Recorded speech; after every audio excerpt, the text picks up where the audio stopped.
From a personal standpoint, I'm just excited to see the teams back on the field and, seeing fans enjoy themselves at the ballpark. That's what it's all about.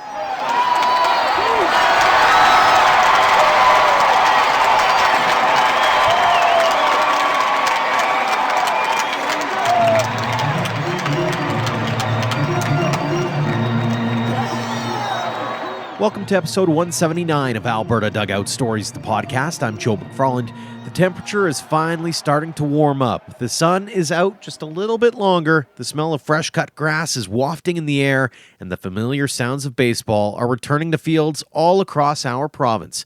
The baseball scene here is about to amp up a little more as the Western Canadian Baseball League season officially kicks off this week. With a full slate of games and teams for the first time since 2019, there's lots to be excited about, and we'll be checking in with WCBL President Kevin Kvamme in a little bit.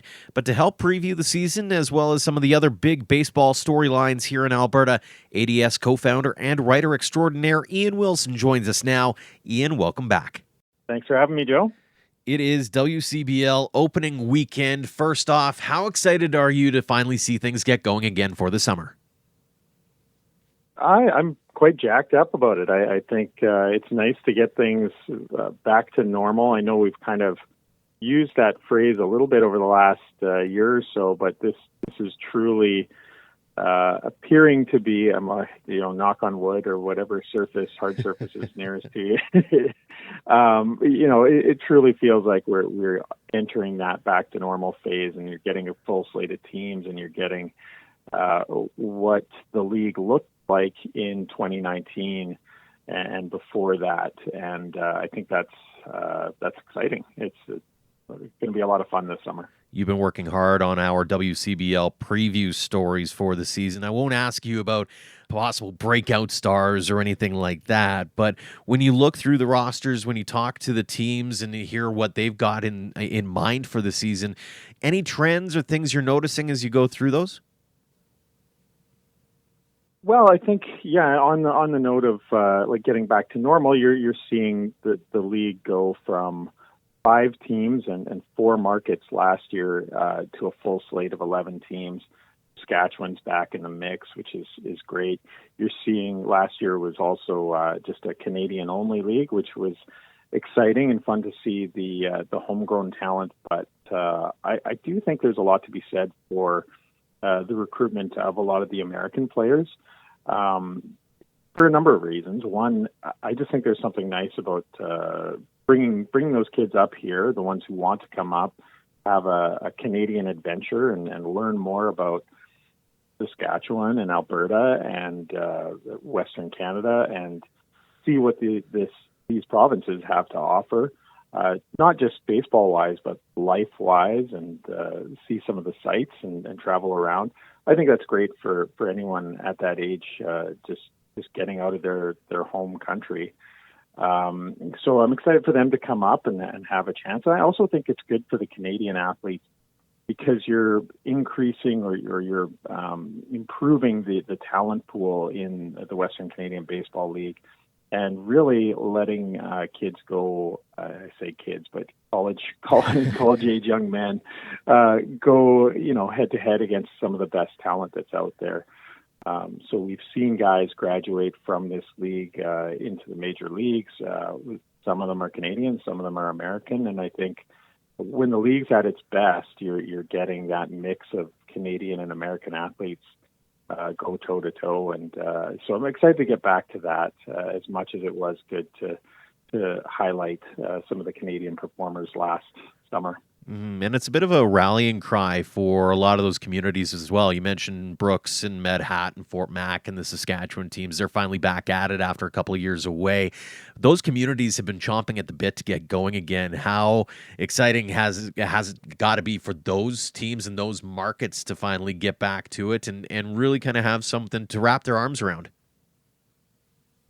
Yeah, absolutely. I think Saskatchewan, as we know, there's a lot of pride in that province, and they always want to show off the best that they have. They're going to be able to do that in their markets, and I think some of the smaller markets, Fort Mac and Brooks are excited to get back at it too. And I think you've seen in all those communities some improvements in the facilities that they've got there, and they're also just more attention paid to things like even the concessions, right?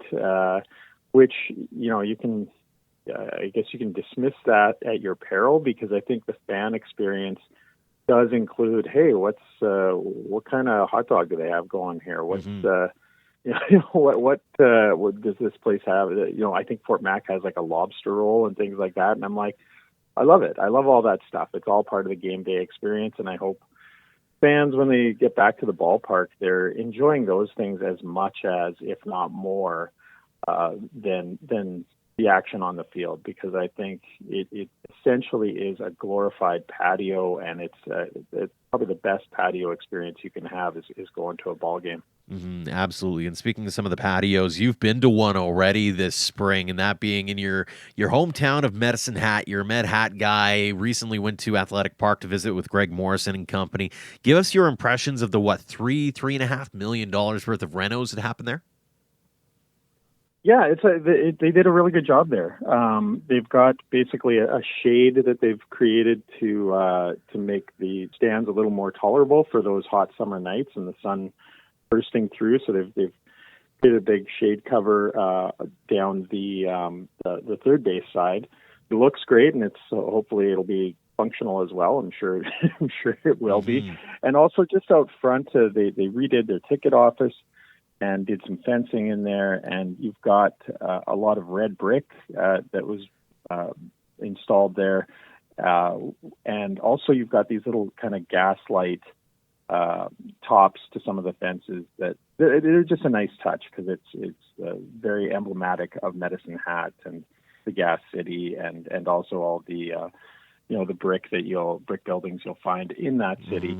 One of the other features that I love is they had a lot of room in behind home plate for years, and what they've done is they've installed some seating behind home plate that is just going to give you a fantastic bird's eye view. And you don't need too elaborate of a setup down there. You just basically you need a seat and some tables, and you'll have great views of the action down there. So I think that's going to be really, really cool to see. I know this was a conversation that you and I had in the work up to, and then including Baseball Day in Canada's broadcast last summer. We talked a little bit about facilities, and I want to touch on that again because we mentioned Medicine Hat, but you look across the league, Sylvan Lake is still improving their basically brand new facility. You have Okotoks always meddling with their facility, which is just a gem of the foothills. You look at Lethbridge and what they've done over the last few years to make that thing better than it has been over the last 40 years or so. Brooks did some improvements out there. You have Edmonton working on what they've got with Spruce Grove. You've got Fort Mac, who's still trying to, I think, weirdly show off their facility. It's a beautiful facility, but between wildfires and floods and pandemics, they just haven't been able to put it in the spotlight that they really deserve. This province is really up to something special when it comes to baseball, and it really does start with those facilities.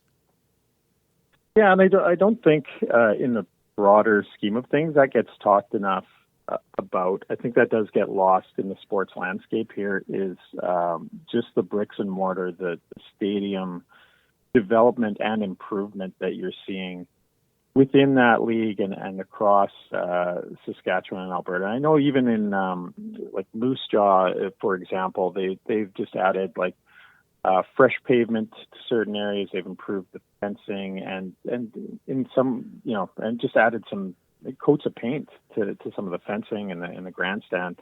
And, that's even minor things like that, or seemingly minor things like that improves the experience. So it's good to see them, everyone kind of checking their budget, seeing what they can do. Brooks, I actually did, when I came back from Medicine Hat, I did pop by there just to have a look around and had a look. They've added what they're calling the flight deck, which is a really kind of unique vantage point patio. It sits right above the home dugout. So I think that's going to be really cool. They're adding in some seating along the third base line there as well. So that's like I said, it seems like small things sometimes, just adding a patio here or there, but all these things enhance the fan experience. Similar to what I was talking about with the concessions. That's a big deal, and it's just another way that fans can enjoy what they've got, whether it's a big stadium or not. We've seen in Okotoks what they've done. That Core 4+14. I last summer spent a lot of time wandering down there, hanging out there, and I just think it's a great addition to that ballpark, and they're always looking to improve things there. So yeah, I just think I think all those improvements to facilities, as we've discussed, both on the podcast and face to face, is these are legacy things that improve the community as well. So it's beneficial to the teams in the Western Canadian Baseball League, but it's also beneficial to the community and to any groups that are using those stadiums and facilities. Absolutely. And one of the other added features of this WCBL season as well is going to be the home team live broadcasts online. Every team's going to be on there. Every game's going to be broadcast there. I mean, there's a real the one thing that I've really noticed about this offseason is there's really a dynamic where the teams are trying to get out there in front of the faces of those fans and families of the players who are going to be coming up here through their social media spheres. I mean, there's a real I know you work with the WCBL in terms of marketing and that kind of thing. How important was that aspect of making sure that when we do get back to quote unquote normal, that there is that sense of, hey, let's draw some attention to this brand and make sure that people are really taking note of the quality of baseball, the quality of facilities, and just the quality of the league as a whole? Yeah, I think that's an important partnership with Home Team Live. I think I do want to say I think baseball in particular of almost any sport is best enjoyed live. Mm-hmm. I think the whole experience, as we were talking about concessions, having a cold one at the ballpark, just that whole atmosphere on a nice summer evening, I think we can all relate to how enjoyable that experience is. And it's not just about the play that you're watching, it's about the whole thing. And I think that's where baseball has the edge over, sports like hockey and maybe not football, because most football you're watching outside. But I do think, I just think that experience is best consumed in person. However, I also think adding a video component and allowing people to watch a quality broadcast is vital. I think one, you've got American athletes and international athletes that this allows their families to watch their kids and loved ones play. So I think that's important. Just as we do when we've got Canadians that go south of the border, we're like, hey, there's Matt Kootenay just smashing another home run. Mm-hmm. When you have a quality broadcast, I know from a few years ago watching Matt Lloyd on Indiana had a great broadcast and mm-hmm. great production value, and that matters. It's a great way of watching the game when you can't be there, and I think making strides there is very important and just another way to engage fans, right? Mm-hmm. A lot of excitement heading into the 2022 WCBL season. I won't make you take a selection as an early season favorite or anything like that, Ian, but if you had one prediction to make for this upcoming summer, what would it be? Oh, putting me on the spot here. Yeah, I know. I had to. I mean, let's be honest here. When it comes to trying to make predictions about who's going to play well, you don't necessarily know behind the scenes what pitchers might have inning limits or that kind of thing. You never know what injuries might happen, all that kind of thing. So early to tell. It's not like you've got a massive scouting report on all of these guys. So like I said, I don't want you to be put on the spot when it comes to players, but maybe there's something in the air that you're starting to feel. Maybe there's something that you think fans are going to be interested in knowing. Yeah. And on that note, we should point out you did some great work on the podcast, Alberta Dugout Stories, the podcast this, basically since January, catching up with a lot of the athletes that are going to be playing in the Western Canadian Baseball League. And mm-hmm. I think anyone looking for player information, just head on over to our website, look for that, look up our podcast, see which guests are on there, because you're going to see some of the guys that have been performing south of the border that will be stars in this league this summer. So if you want to do any research on specific players, just head on over to our website and head over to the league website as well, because there's a lot of content on some of the individual players there, as well as you mentioned earlier, team previews. But getting into bold predictions, I don't know if this one's a bold one, but I think one thing that you're going to see this summer is, I think, the Baseball Day in Canada event in Sylvan Lake, and I think the All-Star Game in Okotoks are going to be just top-notch events. I think you're going to see, again, knock on wood, but I think you're going to see a very well-run program for both those events, and I'm excited to see those happen. So I think you're going to have packed ballparks for those. I think you're going to have an enjoyable experience for those, and I'm really looking forward to those two signature events. I think the Fort McMurray Giants, I think they make playoffs this year. I think they came really close in 2019. I think they were a game away. I think Ray Brown is the coach there. He's the master of getting these, teams they put together a 500 season or close to it, and then they do well in the playoffs. I think Ray's going to get that squad over the hump, and I think he's going to get them into the postseason this summer. Bold prediction. I love it. Love every minute of it. Lots to dive into there. We're going to give you a bit of a breather here, though, and when we come back, we'll chat about the baseball scene in Alberta and some of the storylines heading into the summer outside the WCBL. But first, we'll sit down with WCBL President Kevin Kvamme here on Alberta Dugout Stories, the podcast. Kevin, thanks so much for joining us here on the podcast. Always a pleasure, Joe. Let's start off talking about the CCBC World Series over the past weekend here. From your vantage point, how did things go? I thought it was a very well-run tournament, and there was lots of great baseball played throughout the weekend. There was all the teams actually had very close games at times, and represented their programs very well. And ultimately, you have to say the best team eventually won the tournament. They were kind of the front runners from start to finish this year, and they beat the second best team, that was there throughout the year. PBA was a little banged up and stuff, but they put on a great tournament too, and represented PBA well and got the silver medals. What a season it was, just in general. When you look at it, some of the performances by the various teams, you look at some of the players as well. On the whole, how would you assess the season? I think that the season, went very well. We added a new team this year in Victoria.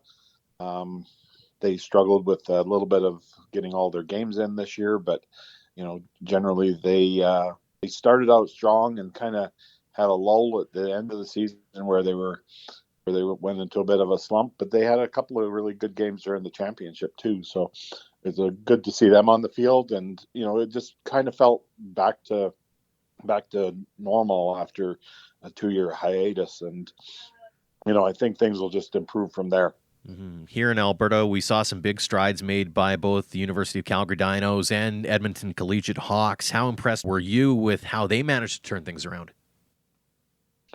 I was really impressed with the UFC this year with what Cam did with the team there, and they had a great season, finishing third in the conference during the regular season.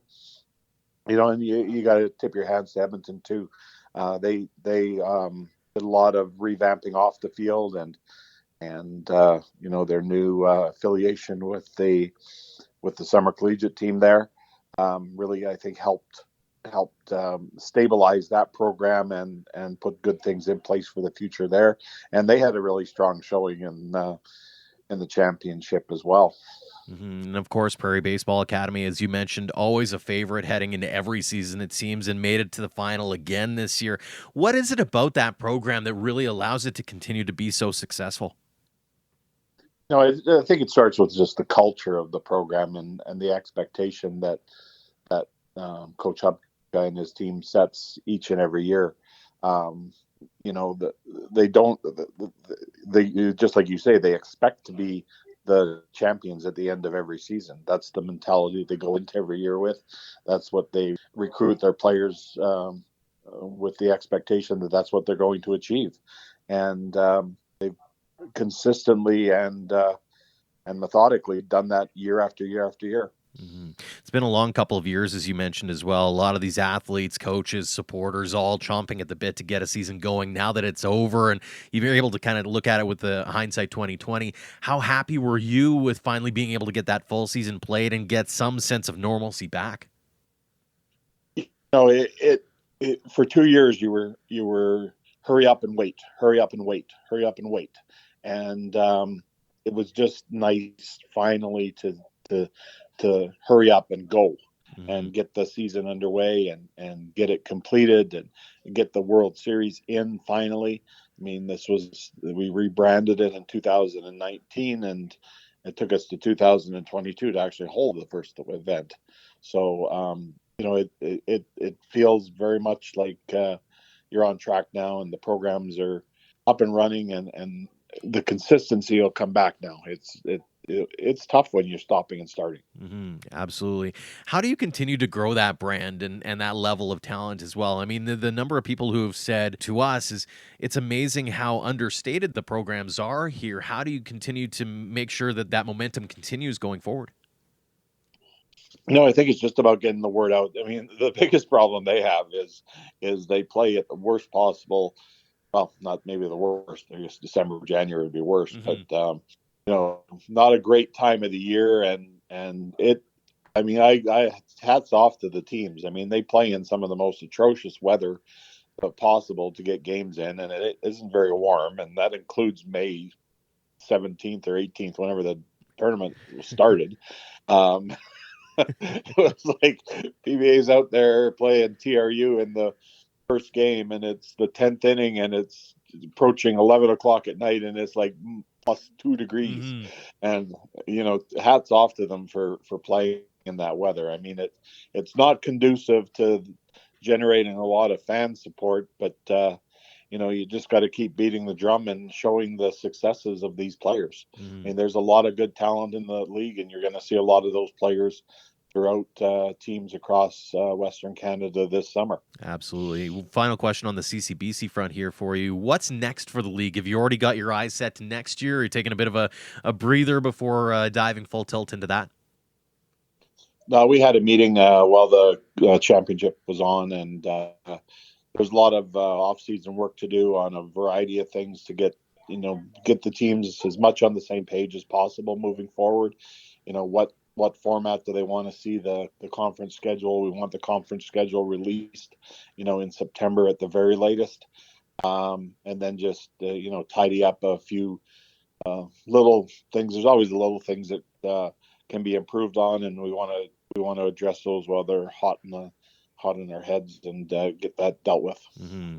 Now, your attention personally also shifts to the Western Canadian Baseball League. Season gets going this week, full schedule and a full slate of teams. How excited are you for that return?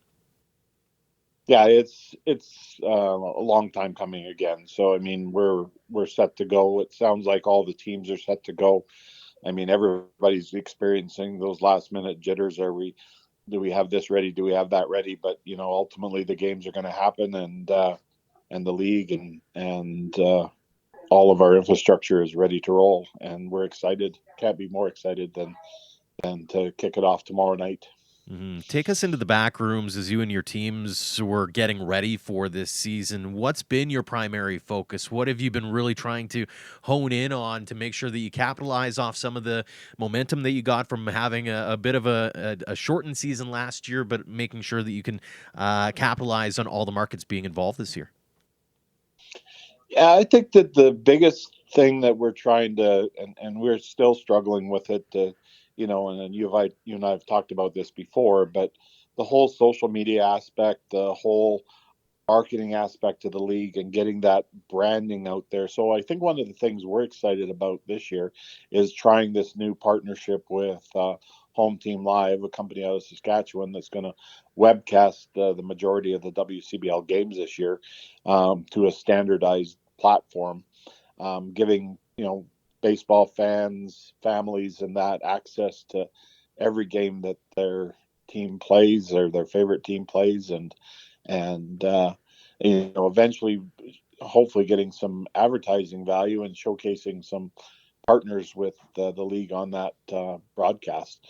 Mm-hmm. And obviously not just an important aspect from a fan perspective, but you think about some of the players and their families being able to watch their loved ones playing games up here if they happen to be from California or whatever the case may be, but also maybe potential players, potential partners of schools, that kind of thing. It's got to be kind of a win-win situation for everybody because you get to have that brand out there right in front of everybody's eyes, and you can say, hey, listen, if you want to see what we offer, here's what we've got. You can watch it from the comfort of your own home. Yeah, you bet. Getting players back and that this year, another exciting thing is that there's going to be players from across North America on the teams again this summer, which is allowing all the teams to operate.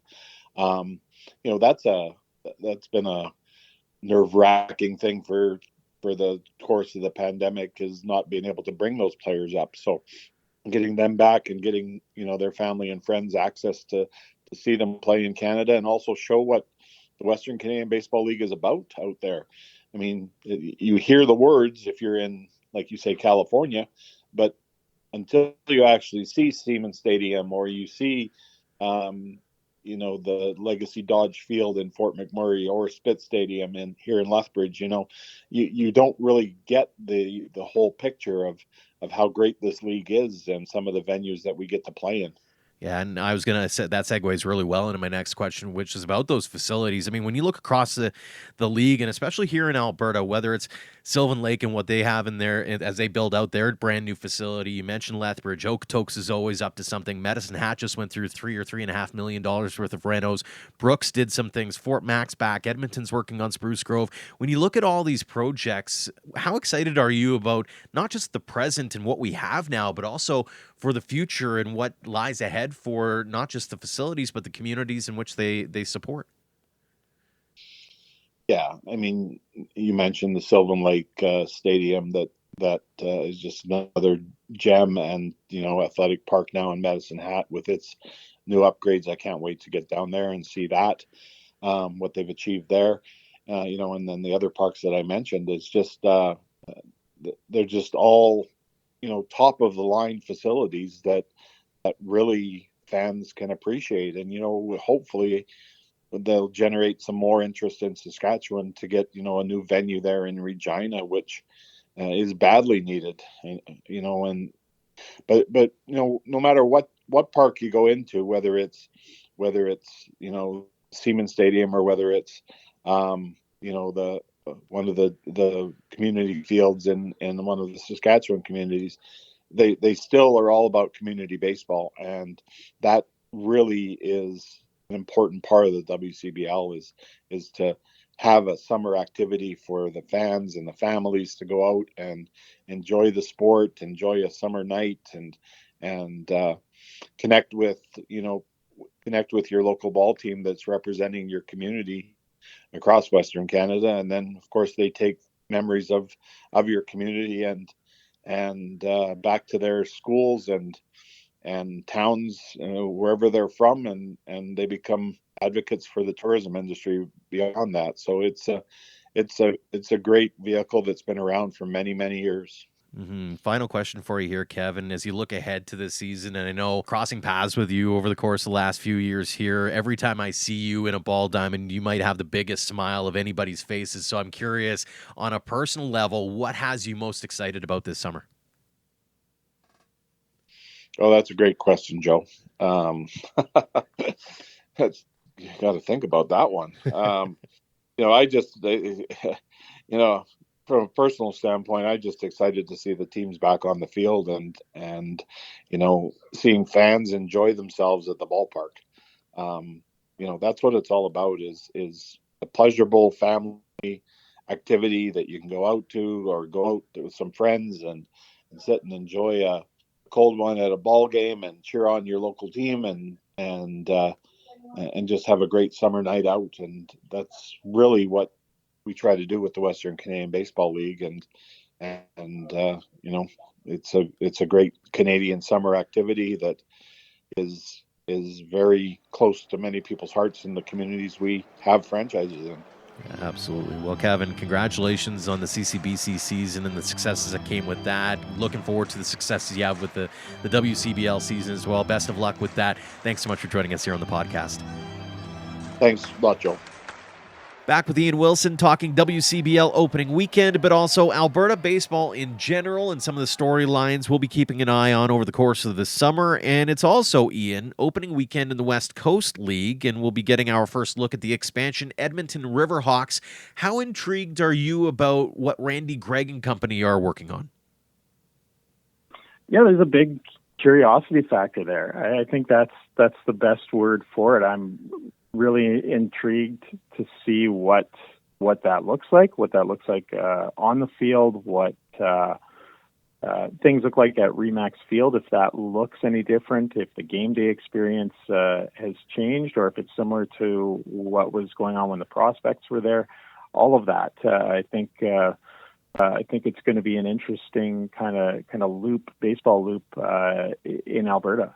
Mm-hmm. I think the other thing, too, I think a lot of onlookers around this province are looking at it going, this is one city that's sort of out on its own right now. I know Edmonton is footing the bill for some of the travel accommodations, that kind of thing, to make it work. And it makes you kind of wonder, what might else be coming down the road? I guess only time will tell there. As we just heard from Kevin Gavami, CCBC season also coming to an end not too long ago. Congratulations to all the teams, especially Okanagan College, on winning the CCBC World Series. Finally getting a season under their belt after the pandemic. Ian, any takeaways from you watching from afar on a season that sort of felt like one of those situations where you blink and you miss it? It just feels like it kind of came and went, and all of a sudden we're talking summer. Yeah, I think that's another one of those leagues that the pandemic hit hard, and it's just a tough season to pull off because it's happening right before weather really gets to a place that you can consider good in these parts.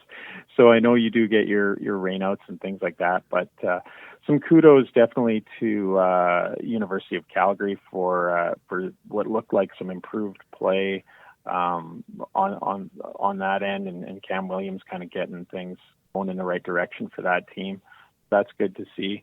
I always tell people to, kind of check out Foothills Stadium while they can, because I don't think that's going to be around much longer. And I know maybe I'm one of the few that's can still admire the baseball ghosts of the past that kind of live there. But so kudos again to the UC program.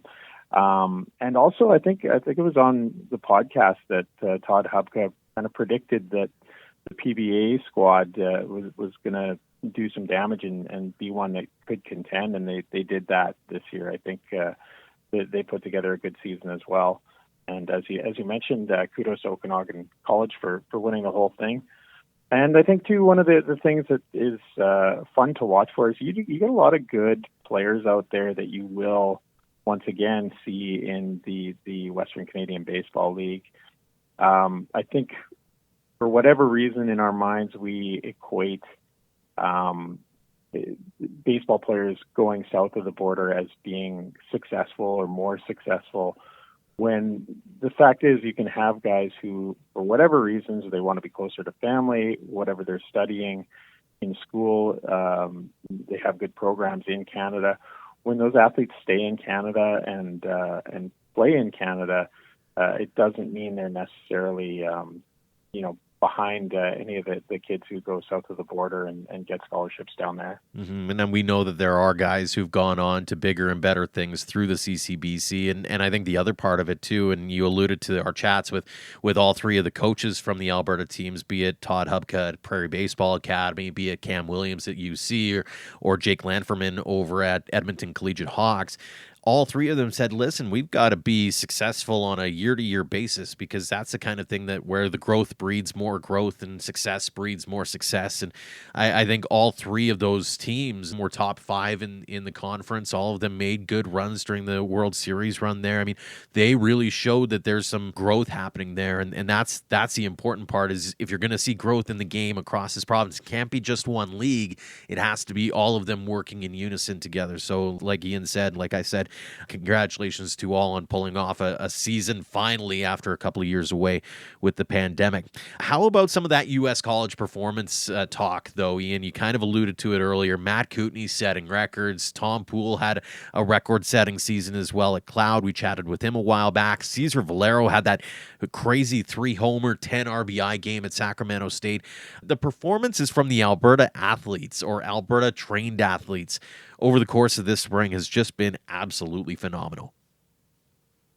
Yeah, and I think, sometimes I get surprised by it, and I think I need to adjust my thinking on that. I need to stop being surprised that we're seeing the success that we do south of the border, and whether that's at the college level, the minor league level, or even the major league level. There's a track record in place now, and there's systems in place and academies in place that are creating very good student athletes, and you're seeing that play out. We saw that play out again, and this has been years now that we've been doing Alberta Dugout Stories, that we see it every year. We see these guys succeed and break records, school records, and just put their names on the map, and then get drafted. A lot of them, not all of them. That doesn't necessarily have to be the end goal, to get drafted by Major League Baseball teams, but you're seeing that happen. We see it with every single draft that comes up.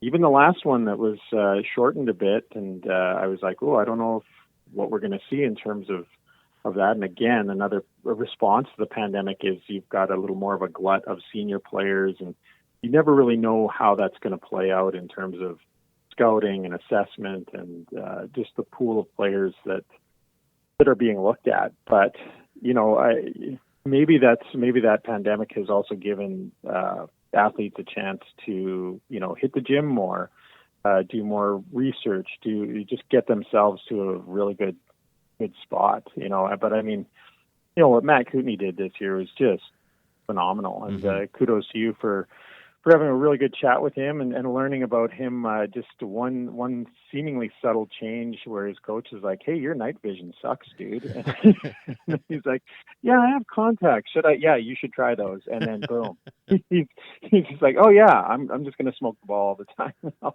So like I said, I need to stop being surprised by these performances, and I think we really need to tip our caps to the coaches and academies in our province that are just doing fantastic things to get these guys ready to go. And then and we're going to see some of those guys in the Western Canadian Baseball League this summer, and either they're going to be breakout players next year to south of the border, or in the CCBC, or they already have been. So it's exciting to watch.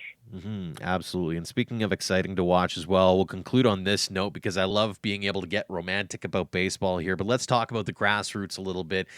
Your kids are knee deep in baseball season as well. How cool is it to see them and their peers back out enjoying the weather and our favorite game?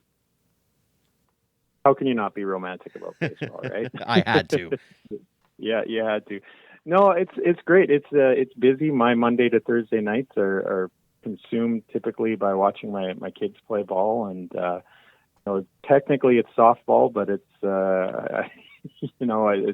it's fun to watch. My son Kingsley is 6 years old, and he's just in the Learn to Play program right now, and it's as my wife often says, it's adorable. It's it's like watching little ducklings go about things, and I think too, it's just it brings you back to the love of sport.